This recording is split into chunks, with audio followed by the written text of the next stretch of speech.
नमस्कार दोस्तों, एक बार फिर आप सभी का स्टडी 91 परिवार में बहुत बहुत स्वागत है। और जितने बच्चे जुड़ चुके हैं सभी को नमस्कार, जय हिंद, वंदे मातरम। तो चलिए सभी लोग आप लोग जुड़ जाओ। और आज जो है कैलेंडर की 5वीं क्लास और अंतिम क्लास होगी। इसके बाद कैलेंडर को मैं समाप्त कर दूंगा और कोई नया टॉपिक आपके सामने लेकर आऊँगा। फिर उस टॉपिक के प्रश्नों को करेंगे। और बहुत दिन से आशा है कि मैं कोडिंग डिकोडिंग आप लोगों को नहीं पढ़ाया हूँ, तो उम्मीद करिए कि आप लोग अगला टॉपिक आपको कोडिंग डिकोडिंग मिले, क्योंकि बहुत ही इंपॉर्टेंट और बहुत ही महत्वपूर्ण चैप्टर वो भी होता है। तो उसको लेकर अगली क्लास के रूप में मैं आपके सामने आऊँगा। तो जितने बच्चे जुड़ चुके हैं सभी को एक बार गुड आफ्टरनून, और जितने जुड़ने वाले हैं उनको भी गुड आफ्टरनून, क्योंकि मैं बार बार ये शब्द नहीं बोल सकता इसके बाद, क्योंकि क्वेश्चनों की तरफ जब हम चले जाएंगे तो आप जानते हैं कि जब क्वेश्चनों की तरफ हम बढ़ जाते हैं तो फिर कमेंट पे ध्यान नहीं जाता, और कमेंट में ध्यान किया जाएगा क्योंकि आप लोगों से मतलब कमेंट देखने के लिए लाइव रूबरू होना पड़ेगा। तो इसीलिए बातचीत ज़्यादा होने की वजह से ये प्रोसेस को बदल दिया गया है कि चलो भाई आप लोगों को सिर्फ पढ़ाने में फोकस किया जाता है। आपको मतलब है क्लास से, और जो बच्चे हैं जो पढ़ना चाहते हैं तो वो क्लास देखने जरूर आएंगे। और बाकी अगर आपको किसी प्रकार की कोई प्रॉब्लम है, अगर हमसे आपको बात करनी है किसी भी प्रकार के मैटर को लेकर, तो आप जो है यहाँ पर स्टडी 91 में कॉल करिएगा और बताइएगा कि सर सुधीर सर से बात करनी है। तो बोल दीजिएगा कि सर ने ऐसा क्लास में बोला था। तो कभी भी जब भी मौका मिलेगा हम अवेलेबल होंगे तो आपसे बात कर लिया जाएगा। आप अपना स्पेशली रिक्वेस्ट कर सकते हैं, ठीक है, आपकी प्रॉब्लम को सॉल्व किया जाएगा। तो चलिए शुरुआत करते हैं आज के सेशन को और देखते हैं कि ऐसा क्वेश्चंस आपके सामने कैसे आएंगे। और कल की क्लास जो थी जहां से हमने समाप्त किया था, आज उसको वहीं से शुरू करेंगे और एक एक करके आगे बढ़ेंगे।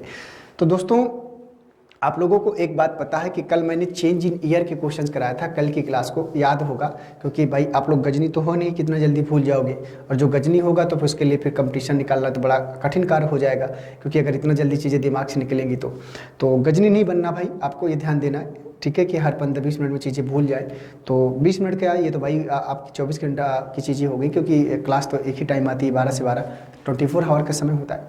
तो चलिए कोई बात नहीं, शुरुआत करते हैं और देखते हैं कि यहाँ पर कैसे प्रश्न आपको देखने को मिलेंगे और आपको आज फिर से सीखने का मौका मिलेगा। तो आज की जो क्लास होगी भैया, तो उसमें आपको ये चीज़ें बताई जाएंगी कि यहाँ पर क्वेश्चंस का जो प्रारूप होगा, तो आपको जो है आज यहाँ पर डेट भी चेंज होगा, मंथ भी चेंज होगा और ईयर भी चेंज होगा। अगर आपने चेंज इन मंथ का क्वेश्चन जो कल मैंने पढ़ाया था अगर वो अच्छे से आता है, और कल की ही क्लास में मैंने जो आपको चेंज इन ईयर पढ़ाया था अगर वो अच्छे से आता है, तो दोनों का मिक्स रूप यहाँ पर होता है। तो पहले मैं इसका बेसिक तरीका आपको एक बार सिखाऊंगा और इसके बाद फिर इसके शॉर्टकट तरीके में बढ़ेंगे। तो मुझे उम्मीद है कि आप लोग आसानी से प्रश्नों को सॉल्व कर पाओगे। तो चलिए आइए शुरुआत करते हैं और देखते हैं कि यहाँ पर कैसे क्वेश्चंस मिलेंगे। तो जैसे मान लीजिए यहाँ पर एक क्वेश्चंस मैं आप सबके सामने लेकर आता हूँ, एक क्वेश्चंस आपके सामने लेकर आता हूँ। तो जो टाइप हमारा चल रहा है, मैं फिर से एक बार आपको जो है रिवाइज करा दूँ कि जो आपका टाइप यहाँ पर चल रहा है वो चेंज इन ईयर से चल रहा है। मतलब जब वर्षों में अंतर होता है, वर्षों में बदलाव होता है, तो उसी से रिलेटेड प्रश्नों को यहाँ पर आपको सॉल्व करना होता है। ये आपको ध्यान देना है, ठीक है भैया। तो क्वेश्चंस आपके मैं चेंज इन ईयर के लेकर आऊँगा और एक एक करके हम लोग आगे बढ़ेंगे। तो जैसे मान लीजिए क्वेश्चनों की अगर हम लोग बात करें तो यहाँ पर करना क्या है, थोड़ा समझने का प्रयास करते हैं। जैसे क्वेश्चन है आपका कि 8 फरवरी, ध्यान से देखिएगा, क्वेश्चन है आपका कि 8 फरवरी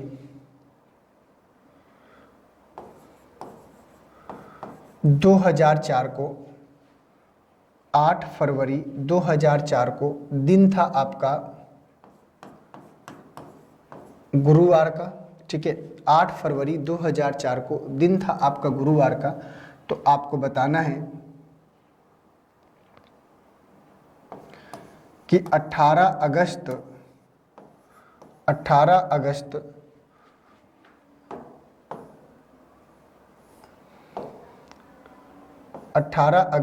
2035 को, 18 अगस्त 2035 को कौन सा वार होगा, इतना आपको बात बतानी है। तो 8 फरवरी 2004 को गुरुवार था, तो 18 अगस्त 2035 को कौन सा दिन या कौन सा वार होगा, ये आपको बताना है। तो चलो बताओ भाई इसका सही आंसर क्या है। तो अब ऐसे प्रश्नों को जब आपको करना है तो थोड़ा सा ये प्रश्न आपके लेंदी होते हैं, और लेंदी होने के साथ साथ इसमें जो है कई नियम लग जाते हैं। तो एक क्वेश्चन पहले मैं आपको डिटेल से यहाँ बताऊंगा, आप लोग उसको समझने का प्रयास करेंगे, और जब आप लोग उसको अच्छे से समझ जाएंगे तो मुझे उम्मीद है कि चीज़ें आसानी से हो पाएंगी आप लोगों की। तो चलिए आइए शुरुआत करते हैं और देखते हैं कि यहाँ पर कैसे कैसे प्रश्न आपको देखने को मिलता है, क्या क्या प्रारूप होता है। तो दोस्तों पहले देखो, यहाँ पर पहले आप ये देखो कि 8 फरवरी 2004 है और यहाँ 18 अगस्त 2035 है, मतलब आपको जो है आगे की बात कर रहा है। तो पहले स्टेप 1 में समझने का प्रयास करो आप लोग।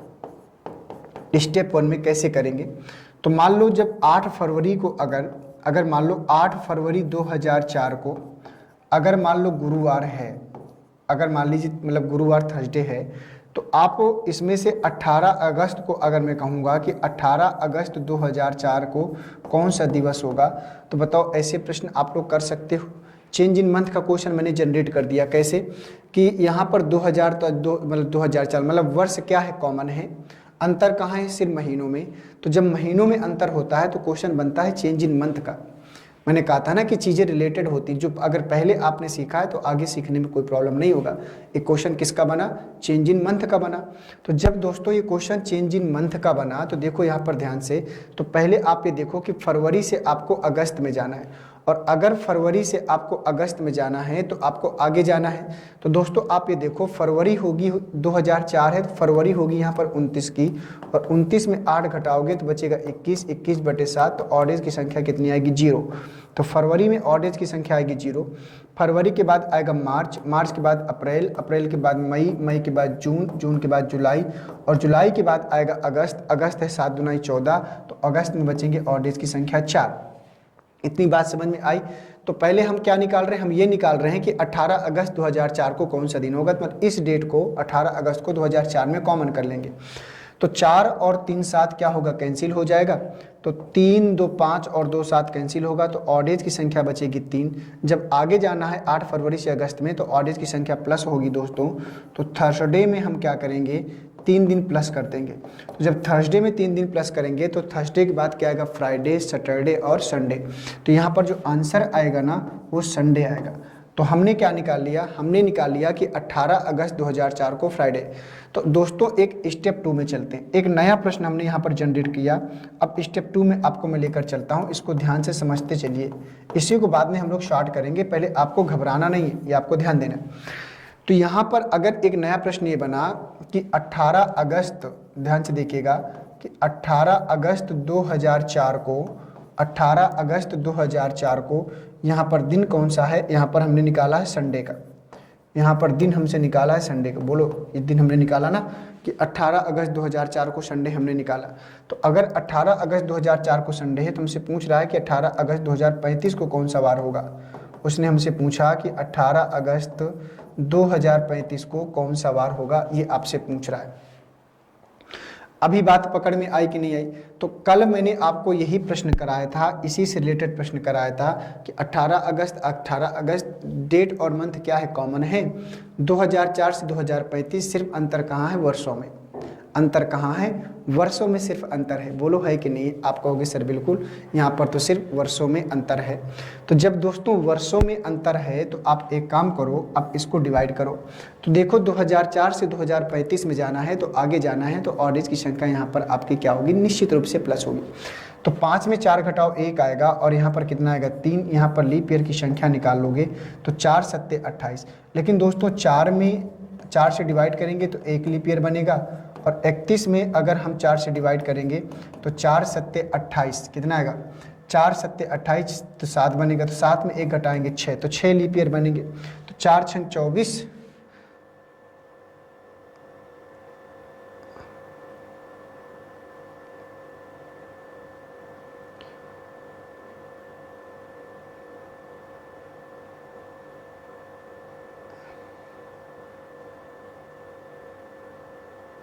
तो यहाँ पर तो 35 है ना, वही तो गड़बड़ हो गया।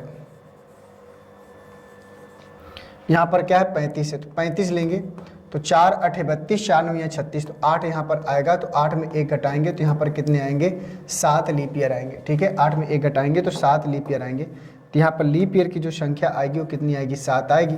तो 31 और 7, 7 और 1 कितना हो गया 8, और यहाँ पर 3 38 आया। 38/7 करेंगे तो 7 गुना 35, यहाँ पर 3 विषम ऑड डेज आएंगे। तो जब 3 ऑड डेज आएंगे तो संडे से आपको 2004 से 35 में जाना है तो आगे जाना है, तो संडे से आप 3 दिन आगे चले जाओ। तो जब संडे से आप 3 दिन आगे जाओगे तो संडे के बाद क्या आएगा, मंडे, ट्यूसडे और वेडनेसडे। तो इसका जो आंसर होगा ना भैया वो वेडनेसडे आएगा, बुधवार आंसर आएगा।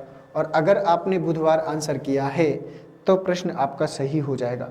ठीक है, अगर आपने बुधवार आंसर किया है तो निश्चित रूप से प्रश्न आपका क्या करेगा, सही हो जाएगा। बस इतना सा काम करना है। ठीक है, तो अभी जो हमने प्रश्न को किया, एक स्टेप 1 में और एक स्टेप 2 में किया। तो देखो यहाँ पर एक चीज़ का आपको ध्यान देना है कि ये प्रश्न थोड़ा सा लेंदी दिख रहा है, लेकिन अभी हम इसको शॉर्ट भी कर सकते हैं। ऐसा नहीं है कि हम इसको शॉर्ट नहीं कर सकते, हम इस प्रश्न को शॉर्ट कर सकते हैं, लेकिन शॉर्ट कैसे होगा वो मैं आपको अगले प्रश्न बताऊंगा। मैंने इस प्रश्न को जो सॉल्व किया वो स्टेप 1 में और स्टेप 2 में, तो आपको जो स्टेप 1 है स्टेप 2 से मैं आपको बचाऊंगा।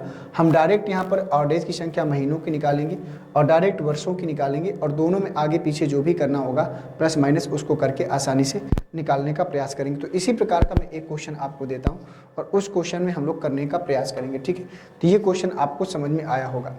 तो अगला क्वेश्चन मैं आपको यहाँ पर देता हूं, उसका आंसर आप लोग बताएंगे कि उसमें हमें करना क्या। एक छोटा सा क्वेश्चन रहेगा, क्वेश्चन है आपका यहाँ पर, ध्यान से देखिएगा।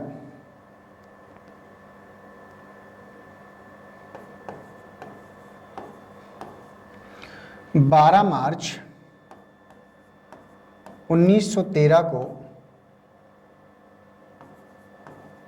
दिन है आपका संडे का। ठीक है, तो मैं आपसे ये पूछ रहा हूं कि 17 सितंबर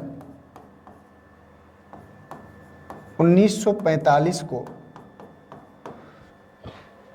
कौन सा दिन होगा। 17 सितंबर 1945 को कौन सा दिन होगा। अब इसमें आपको दिन बताना है, आप इसको बताओ, फिर इसको कैसे सॉर्ट करना है मैं बताऊंगा आप लोगों को। आप इसको बताओ पहले। तो 12 मार्च 1913 को संडे है, तो 17 सितंबर 1945 को आपको बताना है। तो दोस्तों अगर मार्च और सितंबर की हम लोग बात करें तो आप इसको एक बार प्रश्न को बीच से ब्रेक करो। ठीक है, आप पहले महीनों को अलग ऑड डेज निकाल लो और वर्षों की अलग निकाल लो। आपको स्टेप 1 में और स्टेप 2 में जाने की इस बार कोई आवश्यकता नहीं है। दोस्तों जब मार्च से सितंबर में जाना है तो आपको आगे जाना है।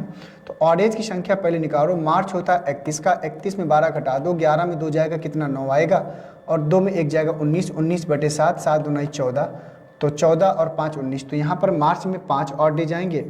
मार्च के बाद अप्रैल, अप्रैल के बाद मई, मई के बाद जून, जून के बाद जुलाई, जुलाई के बाद अगस्त, और अगस्त के बाद सितंबर। तो 7 दूना 14, 3 17, 3 यहाँ पर आएगा। तो 5 और 2 7 कैंसिल हो गया, 3 3 6, 3 9, 3 12, 12 2 14, ये भी कैंसिल होगा। 14/14 ऑड डेज की संख्या कितनी आई, 0। अब इसके बाद हमें क्या करना है, तो महीने में ऑड डेज की संख्या 0 आई। अब इसके बाद 13 से चलना है 45 में, तो 5 में 3 जाएगा 2, 4 में 3 जाएगा 1। यहाँ पर लीप ईयर की संख्या निकालो, 4 8 32, 8 लीप ईयर आएंगे। मैंने कहा था कि अगर कोई संख्या 4 से डिवाइड होती है तो उसमें लीप ईयर सही निकालता है। तो 32 और 8 कितना हो गया, 40। तो 40/7, तो 7 पन्ना 35, ऑड डेज की संख्या 5। तो दोस्तों देखो यहाँ भी ऑड डेज की संख्या, तो +0 और यहाँ +5, तो फाइनली 5 आएंगे। अगर यहाँ पर 1 होता तो 1 जुड़ जाता, अगर यहाँ पर 2 होता तो 2 जुड़ जाता, तो वो डिपेंड करता है ऑड डेज के ऊपर। तो 5 ही जब आया है तो आपको कुछ नहीं करना, मात्र संडे में 5 जोड़ना है। तो संडे से 5 दिन आगे जाएंगे तो मंडे, ट्यूसडे, वेडनेसडे, थर्सडे और फ्राइडे। तो फ्राइडे आंसर आएगा, और जिन बच्चों ने फ्राइडे आंसर बताया होगा उन सबका प्रश्न सही हो जाएगा। तो इस क्वेश्चन का जो आंसर आएगा दोस्तों वो फ्राइडे आएगा, और अगर आपने निश्चित रूप से फ्राइडे आंसर किया है तो आपका प्रश्न ये बिल्कुल सही हो जाएगा, फ्राइडे ही आंसर आएगा। ठीक है, आइए बढ़ते हैं नेक्स्ट क्वेश्चन में। एक क्वेश्चन आपको और देते हैं, जैसे क्वेश्चन है आपका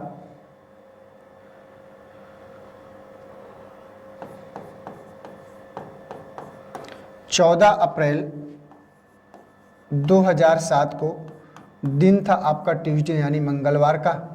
ठीक है, तो आपको बताना है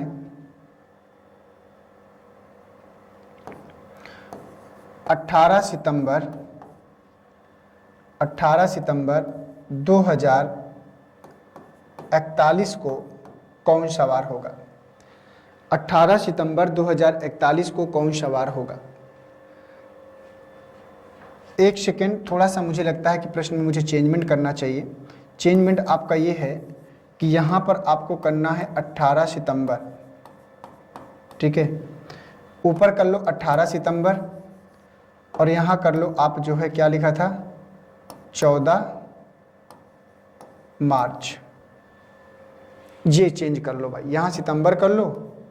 अब आंसर बताओ भाई, क्योंकि हर क्वेश्चन सेम लेके नहीं चलना है। अब इसका आंसर बताओ। तो 18 सितंबर 2007 को ट्यूसडे है, तो 14 मार्च 2041 को आपको बताना है। तो मैंने कहा था कि जब ऐसी सिचुएशन आए तो प्रश्नों को दो पार्टों में ब्रेक कर लो।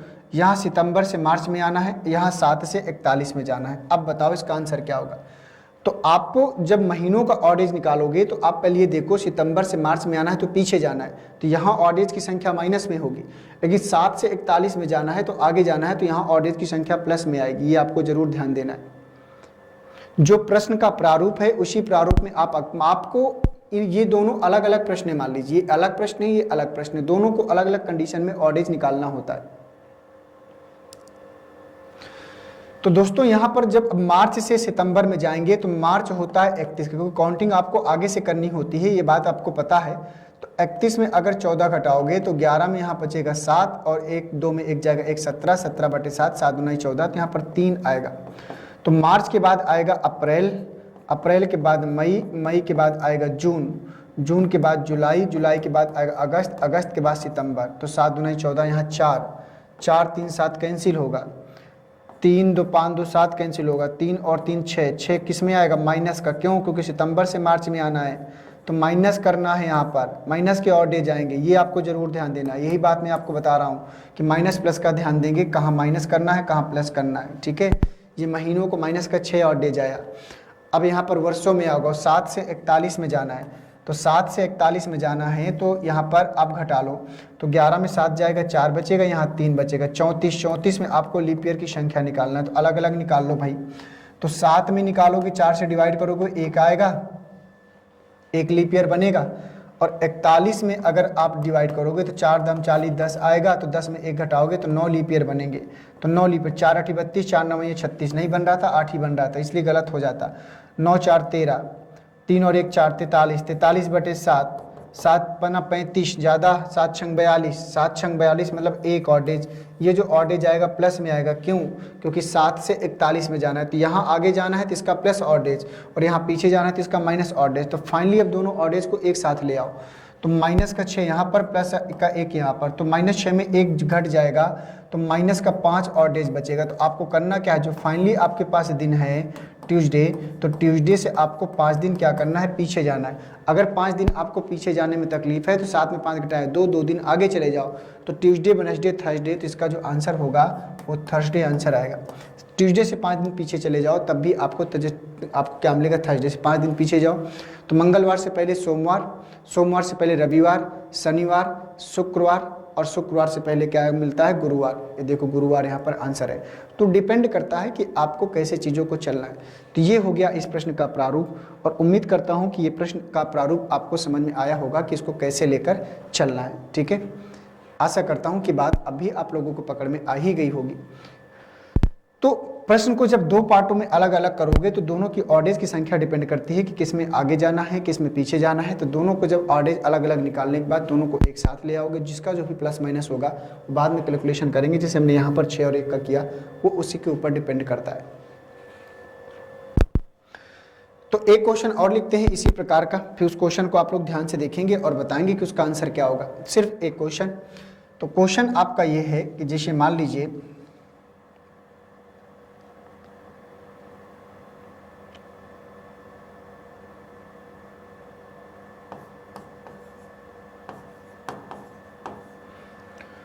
15 जनवरी 1917 को दिन था फ्राइडे का, 1947 लिख लीजिए। 15 जनवरी 1947 को दिन था फ्राइडे का। तो ये आपका 47 है, ध्यान से ये तो गड़बड़ हो जाएगा।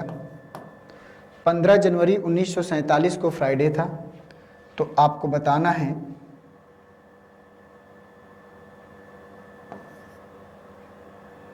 कि 20 जुलाई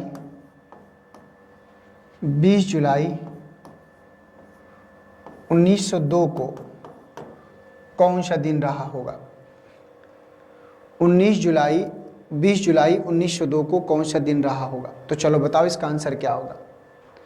कोशिश करो, अलग अलग ऑड डेज की संख्या निकालो और बताओ कि इसका सही आंसर क्या रहा होगा। कोशिश करो भाई।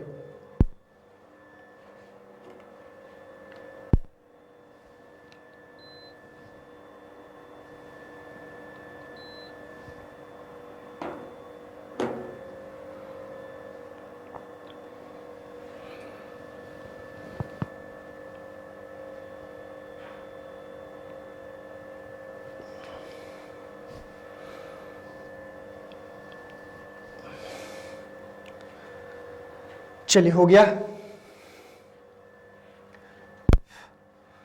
आइए देखते। तो चलिए यहां पर अगर हम इसको समझने का प्रयास करें तो पहले प्रश्न को दो पार्टों में आपको ब्रेक करना है, ये बात आप जरूर ना भूलें। तो 15 जनवरी से 20 जुलाई में चलना है। तो जब 15 जनवरी से 20 जुलाई में चलना है तो यहाँ पर जनवरी से जुलाई में चलना है, तो आगे जाना है। जनवरी होती 31 की, 31 में 15 घटाएंगे तो बचेगा 16, 16 में ऑड डेज की संख्या कितना आएगा, तो 7 दूनी 14, 2 आएगा। अब इसके बाद जनवरी के बाद फरवरी में 0 क्योंकि साधारण वर्ष है।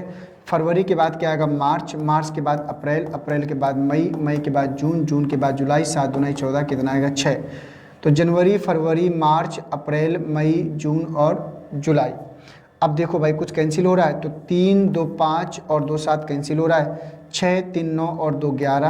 तो 11/7 करेंगे तो ऑड डेज आएगा 4। तो जनवरी से जुलाई में जाना है तो प्लस का 4 ऑड डेज आएगा। प्लस माइनस का जरूर ध्यान देंगे, प्लस का 4 का ऑड डेज आएगा। ये स्टेप कंप्लीट हुआ। अब वर्षों में देखो, लेकिन वर्षों में 47 से 2 में आना है, तो यहाँ पर इस बार पीछे की बात कर रहा है। तो जब पीछे की बात करेगा तो बाकी प्रोसेस सेम रहेगा, लेकिन ऑड डेज की संख्या आपकी निगेटिव में आएगी। तो 47 में अगर 2 घटाएंगे तो यहाँ पर कितना आएगा 45 आएगा। और 45 में आपको लीप ईयर की संख्या निकालना है। तो जब 45 में लीप ईयर की संख्या निकालेंगे तो यहाँ पर दोस्तों अगर ध्यान से देखा जाए तो यहाँ पर कितने लीप ईयर बनेंगे, तो 4 एकन्नम 4 और 4 एकन्नम 4, 11 लीप ईयर बनेंगे। तो 5 और 1 6 हो जाएगा और 4 और 1 5 हो जाएगा। 5, 1, 6, 4 और 1 5। तो डिवाइड करेंगे तो 7 8 56, तो भैया यहाँ पर तो 0 का ही आएगा। जब 0 आएगा तो कोई प्रभाव पड़ेगा नहीं, चाहे माइनस में हो चाहे प्लस में, तो ये प्लस का 4 ही बचता है।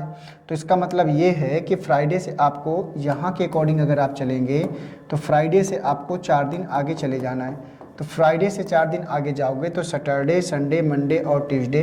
तो इसका जो आंसर आएगा ना वो ट्यूसडे यानी कि मंगलवार आएगा। इसका जो आंसर आएगा वो ट्यूसडे यानी मंगलवार आएगा। और अगर आपने ट्यूसडे मंगलवार निकाला है तो निश्चित रूप से प्रश्न आपका सही हो जाएगा बगैर किसी प्रॉब्लम के। ठीक है, ये हो गया प्रश्न। तो दोस्तों जो इस प्रकार के प्रश्न आते हैं बस इनको इसी प्रारूप में करना होता है, कब प्लस करना है कब माइनस करना है। तो ये सारी की सारी चीज़ें आप सबके सामने, मुझे उम्मीद है कि चीज़ें समझ में आ गई होंगी। प्रश्नों को 2 पार्टों में ब्रेक किया करिए। इसका अलग ऑड डेज, इसका अलग ऑड डेज, कौन किसका प्लस है कौन किसका माइनस है, दोनों को एक साथ लेकर आएंगे। जो बचेगा उतने दिन आगे या पीछे जो भी होगा फाइनली हम चले जाएंगे। आसानी से प्रश्न का जवाब आपको मिल जाएगा। तो बताओ भी ऐसे प्रश्न आप लोग कर लोगे कि नहीं। और मुझे उम्मीद है कि आप लोग अब ऐसे प्रश्नों को आसानी से कर पाओगे बगैर किसी प्रॉब्लम के। थोड़ा सा प्रैक्टिस कर लीजिएगा जाकर। ऐसा नहीं कि देखिए यहाँ से सीखने के बाद अगर आप लोग प्रैक्टिस भी नहीं करते हो तो फिर प्रॉब्लम होती है। देखो चाहे वो ऑफलाइन क्लास हो और चाहे वो ऑनलाइन क्लास हो, जब मैं ऑफलाइन क्लास पढ़ाता हूँ तब भी बच्चों को यही सजेस्ट करता हूँ कि सिर्फ कोचिंग के भरोसे, टीचर्स के भरोसे आप सोचो कि सिलेक्शन मिल जाए तो बड़ा मुश्किल काम है। जो बच्चे सिलेक्शंस पाते हैं उनसे ईमानदारी से पूछिए, वो कहेंगे सर टीचर का सहयोग रहा है। तो ये नहीं कहेंगे टीचर का सहयोग नहीं, क्योंकि टीचर आपको गाइड करता है, आपको पढ़ाता है, लेकिन उस रूम पे पढ़ते हैं, सेल्फ स्टडी करते हैं, चीज़ों को खुद एनालिसिस करते हैं। आप किसी से भी बात करिएगा, वो मेहनत करता है लड़का, चाहे लड़का हो चाहे लड़की, दोनों की बात मैं कर रहा हूँ। मेहनत करते हैं बच्चे, क्योंकि रीजन क्या होता है कि आप सिर्फ डिपेंड नहीं रह सकते किसी भी एक चीज़ के ऊपर। आपको ऑप्शंस खुद तलाशने पड़ते हैं, खुद आगे बढ़ना पड़ता है। और एक चीज़ याद रखिएगा कि जब तक आप स्ट्रगल कर रहे हैं तब तक आपको जो आप सोचो कि कोई मदद करेगा, उस समय आपकी कोई मदद नहीं करता है, संघर्ष आपका ही होता है। सफलता जब आपको मिल जाएगी तो आपके साथ कई लोग चलने के लिए तैयार हो जाएंगे, लेकिन संघर्ष के साथ जीवन में आपके साथ कोई चलने के लिए तैयार नहीं होगा, ये आपको ध्यान देना है। बस आपके चलेंगे तो आपके माँ बाप ही चलेंगे आपके साथ में, जो आपको सपोर्ट करेंगे, चीज़ों को समझेंगे। और सोचो कि आपके संघर्ष में कोई चले तो कोई नहीं चलेगा, और लोग आपको जो सांत्वना करेंगे, निगेटिव में लाएंगे, आपकी जो है बुराइयाँ करेंगे, क्या करता है क्या नहीं करता, ऐसे कैसे क्वेश्चंस आएंगे। तो उन सब चीज़ों से आपको बचना है भाई। तो ये है कि संघर्ष आपका ही रहेगा, लेकिन सफलता आपकी सबके साथ बटेगी, ये बात बिल्कुल सही है। लेकिन स्ट्रगल आपको ही करना है, चाहे कैसे करो ये आपके ऊपर डिपेंड करता है, लेकिन वो आपको ही भैया करना होगा। समझ में आ रही बात कि नहीं आ रही? तो ये सब चीज़ों को ध्यान देना है। तो मेहनत करिए, रूम पे मेहनत करिए, काम करिए, चीज़ें नहीं आ रही पढ़िए, अच्छी अच्छी बुक्स लाइए, मार्केट में तो इतनी बुक्स हैं उनको लगाइए, प्रैक्टिस करिए, क्यों नहीं आएगा भाई। अगर कोई दूसरा सीख के नौकरी पा सकता है तो ये सोचो कि मैं क्यों नहीं कर सकता। अगर नहीं कर पाता तो मैं क्या गलती कर रहा हूँ, वो नौकरी पाया है तो उसने क्या किया है, उससे बात करो, उसका अनुभव लो। ऐसा तो नहीं सजेस्ट होने कोई सिलेक्शन ले लेगा आपका आसपास का कोई मित्र, वो आपको नहीं बताएगा, वो अपना एक्सपीरियंस बताएगा कि भाई मैंने ये काम किया है।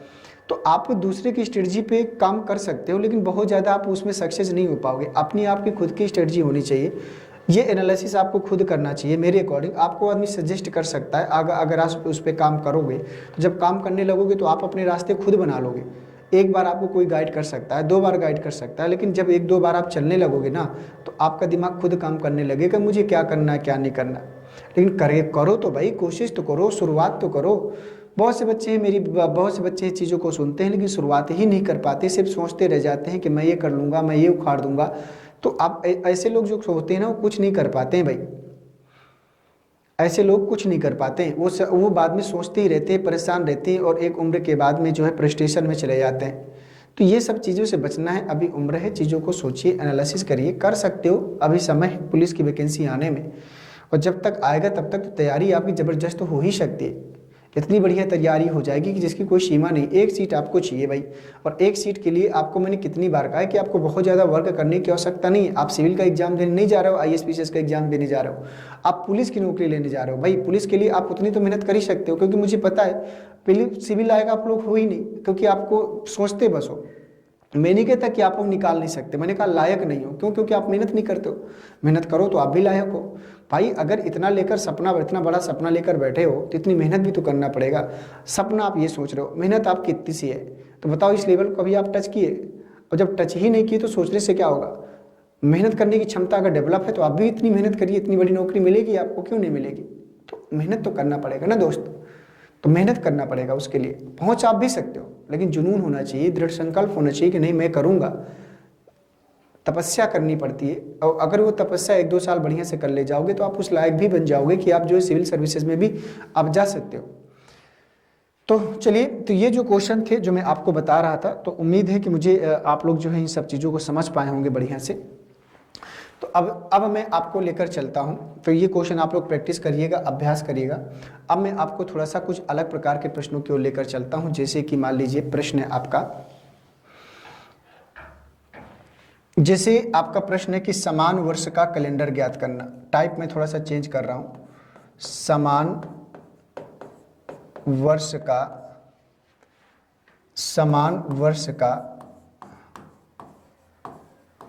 कैलेंडर ज्ञात करना, समान वर्ष का कैलेंडर ज्ञात करना, ये आपका प्रश्न है।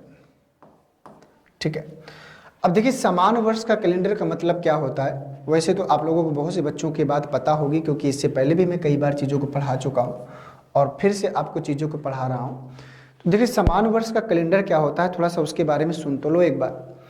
जैसे मान लीजिए कोई कैलेंडर है, जैसे मान लीजिए अभी 2023वां साल चल रहा है, इस समय 2023वां साल हम लोग मना रहे हैं। तो क्या वास्तविक रूप में जो 2023वां साल है, तो जैसे ही हम इस कैलेंडर का यूज कर लेंगे, मतलब ये वर्ष 2023 समाप्त होगा, तो क्या इस कैलेंडर का अस्तित्व नष्ट हो जाएगा, मतलब ये समाप्त हो जाएगा पूर्ण रूप से? तो क्या आप कहोगे इस बारे में? तो आपका जवाब यहाँ पर ये होना चाहिए कि सर नहीं, इस कैलेंडर का अस्तित्व समाप्त नहीं होगा। क्यों? क्योंकि जो भी कैलेंडर आप यूज करते हो कुछ वर्षों के बाद जाकर ये पुनः अपने आप को रिपीट करता है, सेम टू सेम हूबहू रिपीट करता है।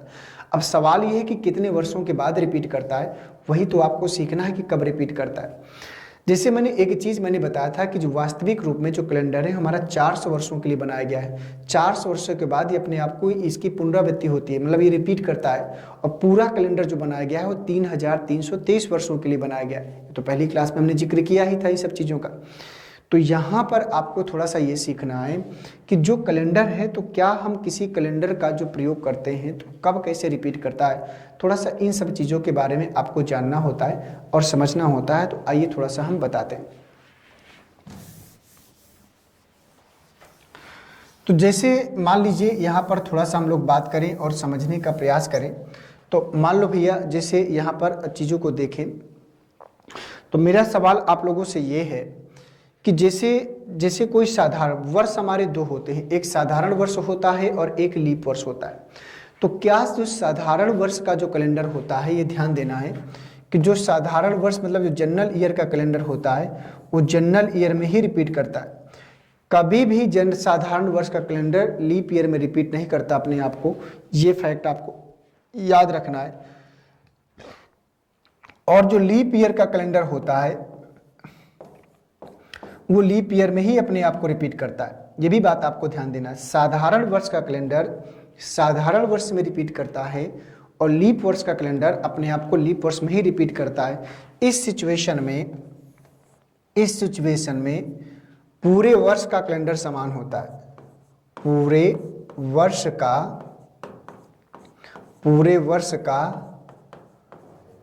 कैलेंडर समान होता है, ये आपको ध्यान देना है।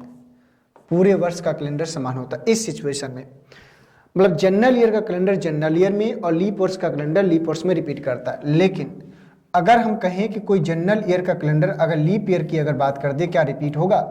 क्या लीप ईयर का कैलेंडर क्या जनरल ईयर में रिपीट होगा? ये आपको सोचना है। तो इसमें रिपीट नहीं करता, रिपीट तो करता है, लेकिन ये जो होगा ये कब तक होगा? जनवरी माह तक। पूरा जनवरी माह समान होता है।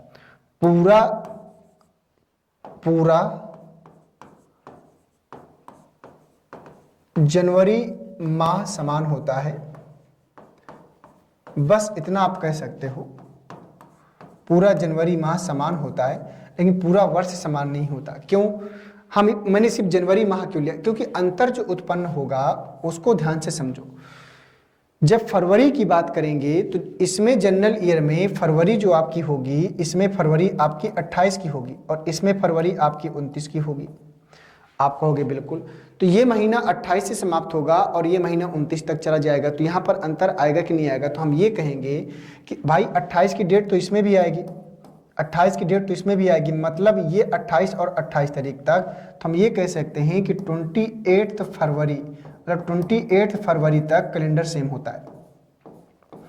28 फरवरी तक मात्र ये कैलेंडर क्या होता है? सेम होता है। मतलब हम ये नहीं कह सकते कि पूरा फरवरी माह समान होता है। क्यों? क्योंकि इसमें 29 की फरवरी है, इसमें फरवरी समाप्त हो जाती है, तो पूरा फरवरी माह समान नहीं कह सकते।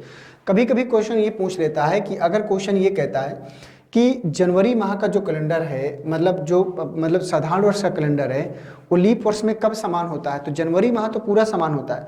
लेकिन अगर कहता है पूरा जो रिजेक्ट डेट की बात करेगा तो 28 फरवरी तक दोनों समान होते हैं। इसके बाद यहीं से दोनों में अंतर उत्पन्न होता है।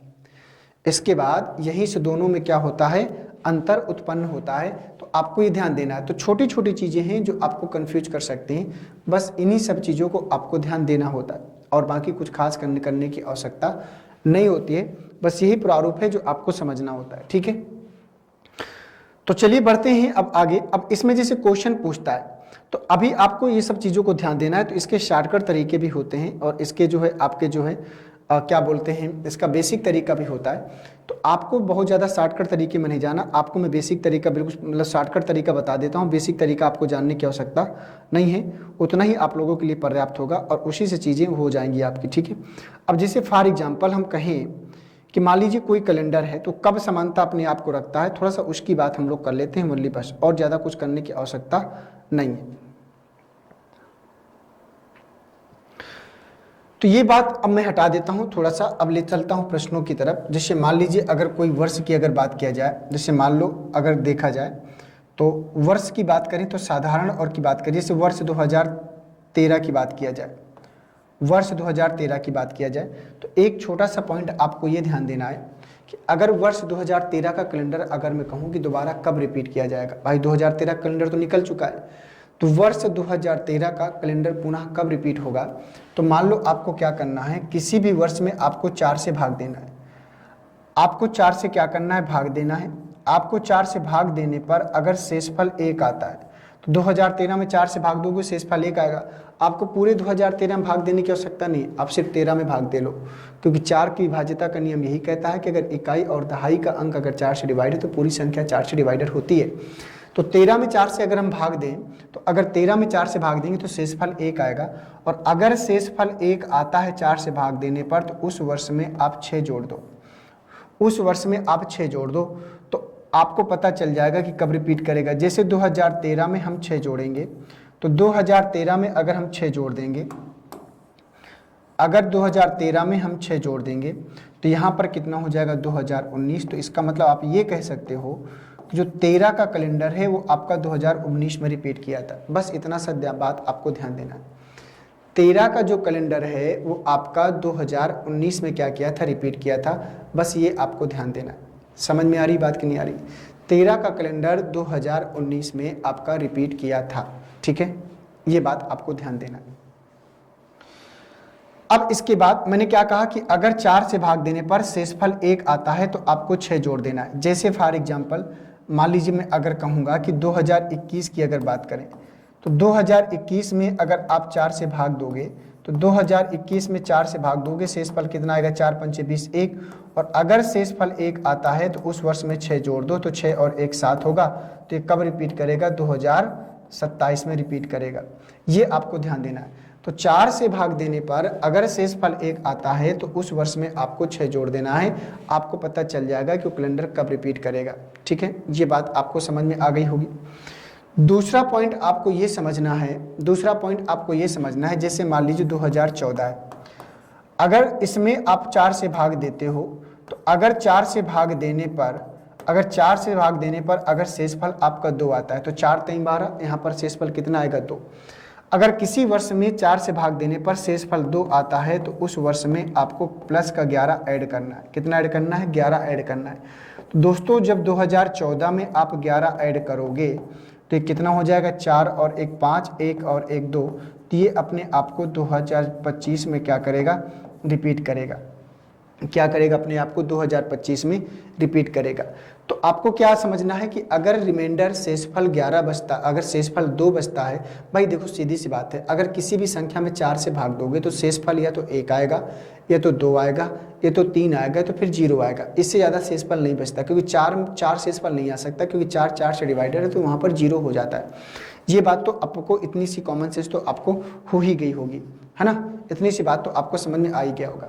जैसे फॉर एग्जांपल अगर मैं यहाँ पर कहूँगा कि 2022 की अगर बात करूँ, 2022 का कैलेंडर कब रिपीट करेगा, तो आप यहाँ से 4 से भाग दोगे, 4 से भाग दोगे तो 4 पंच 20, शेषफल 2 आएगा।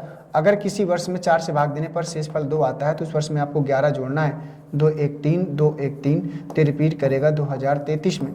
बस इतना सा काम आपको करना है। तो अगर शेषफल 2 आएगा तो उस वर्ष में आपको कितना जोड़ना है, उस वर्ष में आपको 11 जोड़ना है, ठीक है। उम्मीद करता हूं कि ये भी बात आपके पकड़ में आ गई होगी। अब मैं आपको लेकर चलता हूं अगले पॉइंट में। जैसे मान लीजिए अगर मैं कहूँगा कि 2015, तो अगर मान लो किसी भी वर्ष में अगर 4 से भाग दें, अगर किसी भी वर्ष में अगर 4 से भाग दें और शेषफल अगर 3 आता है तो उसमें कितना ऐड करना है, उसमें भी आपको 11 ऐड करना है। ये कॉमन होता है, 2 और 3 का क्या होता है, कॉमन होता है। अगर शेषफल 2 या 3 आता है तो उस वर्ष में आपको 11 ही जोड़ना है। अगर शेषफल 1 आता है तो 6 जोड़ना है। तो यहाँ पर 3 आया तो 11 जोड़ेंगे। तो जो भी वर्ष होगा, जैसे 2015 में आप 11 जोड़ोगे तो 5 और 1 6 आएगा, 1 और 1 2 आएगा। तो ये कब रिपीट करेगा, 2026 में रिपीट करेगा। मतलब 2015 का कैलेंडर जो आपने प्रयोग किया था सेम टू सेम आप 2026 में आगे रिपीट करने वाले हो, ठीक है। सेम टू सेम 2026 में आप रिपीट करने वाले हो, ये आपको ध्यान देना है। जैसे फॉर एग्जांपल एक क्वेश्चन और कर लेते हैं। जैसे मान लीजिए 2023 की बात करें तो 2023 का कैलेंडर कब रिपीट करेगा, तो आप 23 में 4 से भाग दो, आप 23 में 4 से भाग दो और देखो कि शेषफल कितना आ रहा है। तो 23 में अगर 4 से भाग दिया तो शेषफल कितना, 4 5 20 3 आया। और अगर शेषफल 3 आता है तो उस वर्ष में आपको 11 जोड़ना है। तो 3 और 1 4 आएगा, 2 और 1 3 आएगा, तो कब रिपीट करेगा? 2034 में रिपीट करेगा, 2034 में रिपीट करेगा। और अगर आपने 2034 लिया है तो प्रश्न आपका सही होगा, कोई प्रॉब्लम वाली बात नहीं होती है। तो ये इस प्रकार से चीज़ें आपकी चलती हैं। ये भी बात समझ में आ गई। एक पॉइंट आपका और बचा है, क्योंकि 4 से भाग जाने पर भैया हमने 1 की बात कर लिया, हमने 2 की बात कर लिया, हमने 3 की बात कर लिया। अगर मान लो, जैसे मान लो यहाँ पर 15 की बात हमने किया था, अगर मैं यहाँ पर बात करें हम थोड़ा सा 2016 की, अगर हम 2016 की बात करें, अगर 16 में हम 4 से भाग देते हैं, अगर 16 में हम 4 से भाग देते हैं तो शेषफल कितना आएगा? 4 चौको 16 0। और अगर शेषफल किसी भी 4 से भाग देने पर तो उस वर्ष में आपको 28 जोड़ना है। तो एक बात आपको ये ध्यान देना है कि 4 से भाग देने पर शेषफल 0 तभी आपको मिलेगा, तभी मिलेगा जब वर्ष लीप वर्ष होगा, नहीं तो मिलेगा ही नहीं। और लीप वर्ष वही वर्ष होते हैं जो 4 से पूर्णतः विभाजित होते हैं, जो 4 से क्या होते हैं? पूर्णतः विभाजित होते हैं। तो इसमें आपने 28 जोड़ना है। तो 2016 में आप 28 जोड़ोगे तो 8 और 6 14, 2 1 3 और 1 4, तो रिपीट करेगा 2044 में। कब रिपीट करेगा? 2044 में। आपको देखो, लीप वर्ष वैसे भी भैया 4 साल में आता है, लीप वर्ष वैसे भी 4 साल में आता है, तो इसको रिपीट होने में थोड़ा सा लंबा समय लगता है, इसलिए इसको 28 जोड़ना पड़ता है। ये बात आपको ध्यान देना है। इसमें कितना जोड़ना पड़ता है? 28 जोड़ना पड़ता है। ये बात आपको यहाँ पर ध्यान देना है और थोड़ा सा समझना है। एक क्वेश्चन इसी से रिलेटेड आप और कर लो और अब बताओ इसमें, जैसे मैं कहूँगा कि 2024 का कैलेंडर दोबारा कब रिपीट करेगा? तो जब 2024 की अगर हम बात करेंगे तो 2024 में अगर 4 से भाग देंगे, 4 से भाग देंगे तो शेषफल कितना आएगा? तो 4 छंग 24, शेषफल 0। और अगर शेषफल 0 आएगा तो उस वर्ष में आपको कितना जोड़ना है? 28 जोड़ना है। तो 8 और 4 12, 2 2 4 और 1 5, तो रिपीट करेगा 2052 में। ये कब रिपीट करेगा? 2052 में। ये बात आपको ध्यान देना है। तो ये प्रारूप यहाँ पर चलता है। तो उम्मीद करता हूँ कि जो पॉइंट है आपको कि कौन सा कैलेंडर कब रिपीट करता है, ये बात आपको अच्छे से समझ में आ गई होगी। तो एक बार मैं फिर से आपको थोड़ा सा रिपीट कर देता हूँ। क्या क्या करना है, ध्यान से सुनना, ध्यान से सुनना। अगर दोस्तों, जैसे फॉर एग्जाम्पल, अगर 4 से भाग देने पर शेषफल अगर 1 आएगा तो आपको कितना ऐड करना है? बताओ जल्दी से। आपको 6 ऐड करना है। अगर 4 से भाग देने पर अगर शेषफल 2 आएगा तो आपको कितना ऐड करना है? आप कहोगे सर 11 ऐड करना है। अगर 4 से भाग देने पर अगर शेषफल 3 आएगा तो आपको कितना ऐड करना है? आप कहोगे सर 11 ऐड करना है। अगर 4 से भाग देने पर अगर 4 से भाग देने पर शेषफल 0 आएगा तो आपको कितना ऐड करना है? तो आप कहोगे सर 28 ऐड करना है। बोलो, यही तो बात हुई थी। शेषफल 1 आएगा तो 6 जोड़ना है, शेषफल 2 आएगा तो 11 जोड़ना है, शेषफल 3 आएगा तो 11 जोड़ना है, और अगर शेषफल 0 आएगा तो 28 जोड़ना है। तो ये जो पॉइंट है, जो कॉन्सेप्ट हैं, अगर ये सारी की सारी चीज़ें दिमाग में लेकर आप लोग चल रहे हो तो मुझे उम्मीद है कि प्रश्नों को करने में आपको किसी भी प्रकार की कोई समस्या नहीं आएगी। आसानी से आप लोग प्रश्नों को क्या कर सकते हो? सॉल्व कर सकते हो। ठीक है। तो भैया ये हो गए आपके सारे के सारे प्रश्न, शेषफल 1, शेषफल 2, शेषफल 3 और शेषफल 0। इस प्रकार से प्रश्न आपको यहाँ पर देखने को मिलते हैं। तो ये हो गया समान वर्ष का कैलेंडर, कि कोई वर्ष समान वर्ष का है तो कैसे अपने आप को रिपीट करता है। ये सारे के सारे क्वेश्चंस हैं जो आपको यहाँ पर देखने को मिल रहे हैं। ठीक है, चलिए कुछ अलग प्रकार के पॉइंट हैं, जो क्वेश्चन है उनको थोड़ा सा कर लेते हैं और इसी के आधार पर हम लोग आगे बढ़ेंगे।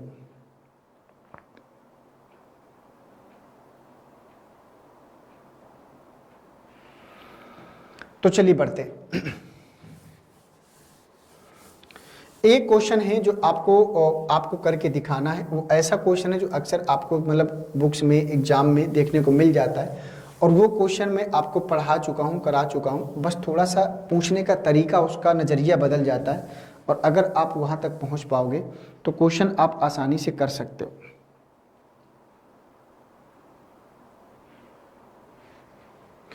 तो क्वेश्चन है आपका, वर्ष 1990 में मई महीने की कौन कौन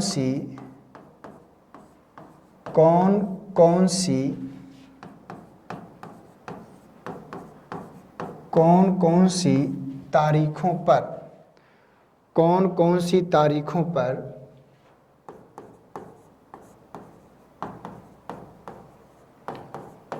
मंगलवार का दिन था। वर्ष 1990 में मई महीने की कौन कौन सी तारीखों पर मंगलवार का दिन था, ये आपको बताना है। अब इसके लिए आपको ऑप्शन की आवश्यकता पड़ेगी, option A, option B, option C और ऑप्शन डी, ठीक है। और एक ऑप्शन ई भी बना देते हैं जिससे आपको कोई दिक्कत ना हो। तो 1, 8, 15, 22, 29, एक तो आपका ये हो गया, ठीक। अगला होगा 2, 9, 16, 23 और 30।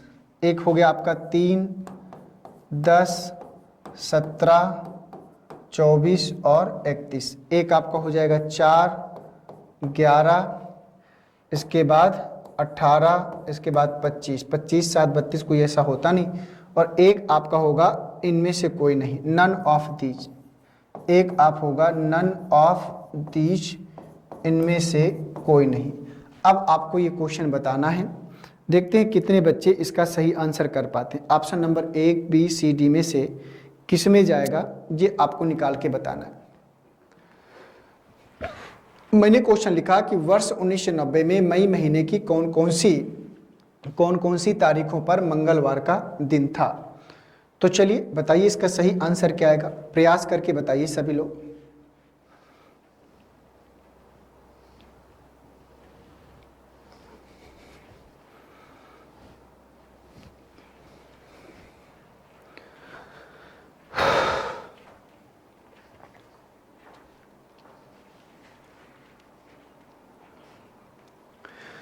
तो चलिए आइए देखते हैं कि यहाँ पर क्या करना होगा। तो यहाँ पर दोस्तों पहले तो आपको समझना है कि करना क्या है। उसने मई महीने की कौन कौन सी तारीखों को मंगलवार का दिन था, तो कुल मिलाकर आपको यहाँ पर देखिए करना क्या है पता है। आपको ये करना है, ये पता लगाना है कि अगर हम ये पता लगा लें कि 1 मई 1990 को कौन सा दिन था, तो हमें पता चल जाएगा कि मंगलवार के दिन कौन सा रहा होगा। तो आप ये पता कर लो कि 1 मई 1990 को कौन सा दिन था, तो आसानी से आप जो प्रश्न पूछ रहा है ना, आप वहां तक पहुंच पाओगे, ठीक है। उसने कहा ना कि वर्ष 1990 में मई नहीं की, तुम 1 मई को पता लगा लो, तो कौन सी तारीख को मंगलवार था पता चल जाएगा, उसी के अकॉर्डिंग हम डेट पता चल जाएगी, आगे कंटिन्यू कर लेंगे। तो चलो देखते हैं। तो यहाँ पर दोस्तों पहले आप ये देखो कि यहाँ पर शताब्दी कौन सी है। शताब्दी है 1900। 1900 में ऑड डेज की संख्या 1 आती है। 1600 300 में ब्रेक करेंगे, 1600 में 0 और 300 में 1 होता है। कल परसों की क्लास में शायद मैंने बताया था। इसके बाद यहाँ पर वर्ष की अगर हम बात करें तो वर्ष है 90, तो 90 में 1 कम करेंगे तो कितना आएगा, 89। अब यहाँ पर आपको लीप ईयर की संख्या निकालना है। 4 दूनी 8, 4 दूनी 8, 22 लीप ईयर आएंगे। 9 2 11, इसके बाद यहाँ पर 9 2 11 और यहाँ पर आएगा 8 2 10 और 11, 111/7 करना पड़ेगा भाई।